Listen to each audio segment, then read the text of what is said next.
The Samsung Galaxy Note 9. And this phone was released in the month of August of 2018. And it's one of those phones that has had a lot of controversy surrounding it. So today we're going to be looking at how this phone has performed in the market 2 months after it was released. Remember, this is Tech Savvy. Don't forget to subscribe and hit that notification button, all right? So let's get straight into it and see what this phone is made of. Come. Ladies and gentlemen, it is my great pleasure to present the all-new Galaxy Note 9. So as soon as that announcement was made, it was a matter of minutes. The tech world was talking about this device. Everybody was tweeting. All the major tech blogs were talking about the Galaxy Note 9, and it's a normal reaction you will expect for a flagship phone like this whenever it's released, and we see similar reactions when the iPhones or the Google Pixels are released. This is the Samsung Galaxy Note 9. The Galaxy Note 9? Note 9! Note 9 review. Brand new Samsung Galaxy Note 9. Galaxy Note 9. Galaxy Note 9. So I waited for Jerry from Jerry Rig Everything to do a bend test, crash test, and fireburn test, and he did. So far, the phone passed all the tests, and he himself agreed that it was a premium phone. Of course, the only part that the phone didn't pass is one where you can see the Bixby button flying off the body here or pulling off. Just even he himself didn't expect that. And he also took the S Pen apart, and you could just see how the genius that was put in designing this thing, because that S Pen that could serve as your remote was really, I don't know how to put it, but I was really impressed by what they put there, and the famous bond test that he did here. You can see that screen was able to recover in a few minutes after that. And of course, there have been controversies too of a Note 9 that has allegedly exploded like the Note 7. We have a news story, breaking story about a Note 9 exploding. There's a loss. Well, it turned out that maybe that was somebody trying to get famous or just make some money out of Samsung because of the failure of the Note 7, because there were no other cases that were reported of that matter. So I decided to pick up the Note 9 to have a first-hand experience, and then unboxing the pack here. You notice that very much nothing has changed. It's still the same packaging that has been coming since the Galaxy S7 Edge. Like when I bought my S7 Edge, these were the same items that came inside.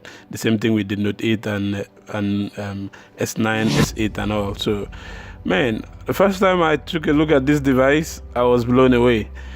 The design is so cool. Like that glassy finish at the back that enables the wireless charging is something out of this world, you know. And one major thing too you must have noticed is that the repositioning of the fingerprint scanner, which was beside the cameras in the Note 8, and there were a lot of complaints of people's fingers not being able to reach it very quick, so they had to relocate it and put it back under the cameras.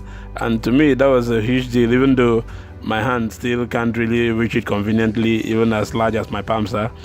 I still don't have an issue with it, you know. Let's talk about this display here for a second, which is my favorite part of this phone. You know, it's a Super AMOLED capacitive touchscreen, and a whooping 6.4 inches in size, and a resolution of 1440 by 2960 pixels, and that's a huge deal for me. And if you also notice that they use the Gorilla Glass 5 on this phone. Of course, it's Gorilla Glass 5 is something Samsung has always used on their displays, on their flagship displays, you know. And I'm actually quite impressed with it, because I have used it, and all the times I've sat down with this phone, it's been cool. Like if you take this phone out on a sunny day, you can still see that high resolution of that screen popping, you know, even when I'm out there using it, and I still get that super premium feel, you know. Even under as high as the sun is, or as bright as everywhere is, I'm still able to see my display very well, feel whatever I'm doing. And of course, it still has that IP68 water and dust resistant. And trust me, I've put this thing through the test. I've put it in a bucket of water, in a drum of water, and even here where I was washing it under the rain, or putting it under the rain as it was raining, phone was still okay. And oh yes, for the sake of decency, somebody still left the headphone jack in there, which I'm excited about. Then it has the USB Type-C port, stereo speakers down there, and the S Pen holder. Let's talk about the headphone jack here for a second. I do a lot of music and I've made a lot of investments into buying headphones, the Beats, the JBLs, a lot of them, and the high profile headphones, some of them cost me a lot of, as much as $200 and more. And so when you keep upgrading to these new devices and they now force you to move out of what you already own to start buying new headphones with USB-C ports, it's kind of crazy. And yes, some of you might say, of course, they have adapters where you can buy and still use your old headphones. Now, if you used your headphones for serious business, like maybe music or stuff, you'll notice that you'll be having signal distortions in a lot of these headphone jacks or adapters that you use. And so, I mean, there's no big deal in just leaving the good old headphone jack there instead of just tossing it away totally. Like we've seen that on the new Googl Pixel 3 XL, the new OnePlus 60, and a host of other devices that have been released recently, doing away with the headphone jack. So I know that no matter what we say, it might not make them bring it back. But for Samsung to still leave this year, I just hope that whoever idea it was to still leave it there, we'll still leave it in the new line of Galaxies that will be coming.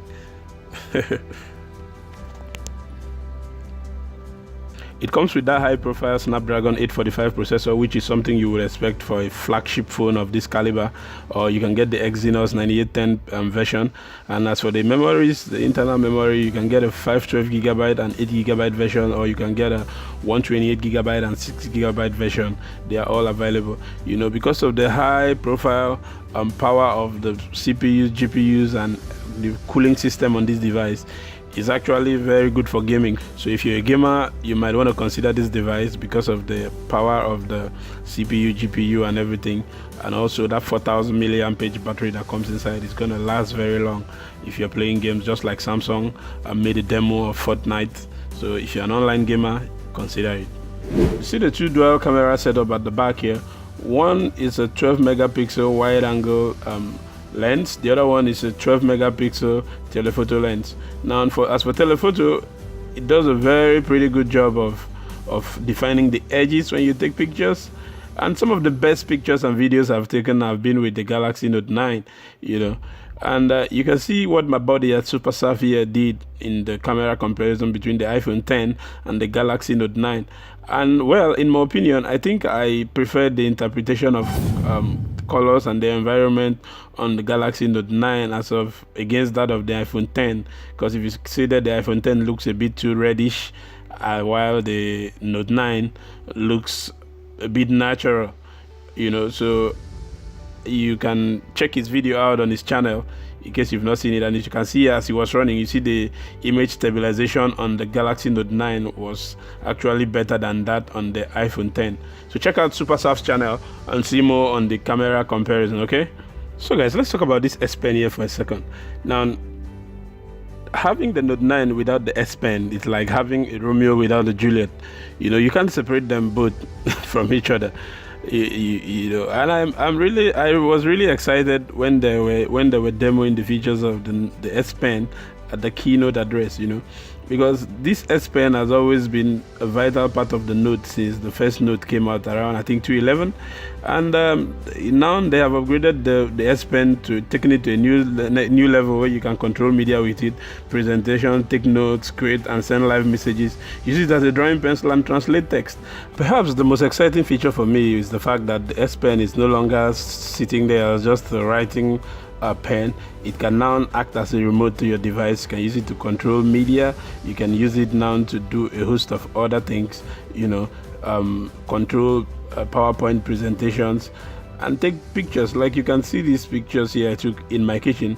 I just mounted the the Note 9 on a tripod, and then stood somewhere and started taking all these plainy pictures you're seeing here, and it was quite exciting. Like if you were using your Note 9 to do like a video recording and there was nobody there to push play, you can actually mount it on a tripod stand, go and sit down quietly, and then start controlling the camera from the S Pen. You know, like you can you tap it once to snap, double tap to switch the cameras to front and back camera, and a host of other things. So after seeing all the reviews of the Note 9 and all the bend tests, the scratch tests, the opinions from all the big tech YouTubers and all the tech blogs, do you think the Galaxy Note 9 has been worth the money, the $1,300 or the $1,000 mark that it has been put on? Outside the price, do you think it's a great phone? Do you think it's better than the iPhone 10 or any other device? I'd like to hear your opinion. So you can just leave a comment for me down in there. We'll interact in the comment section, all right? So see you guys in the next video. Don't forget to be awesome and hit that subscribe button and turn on post notification, all right? Love you guys, and we're going to see you again.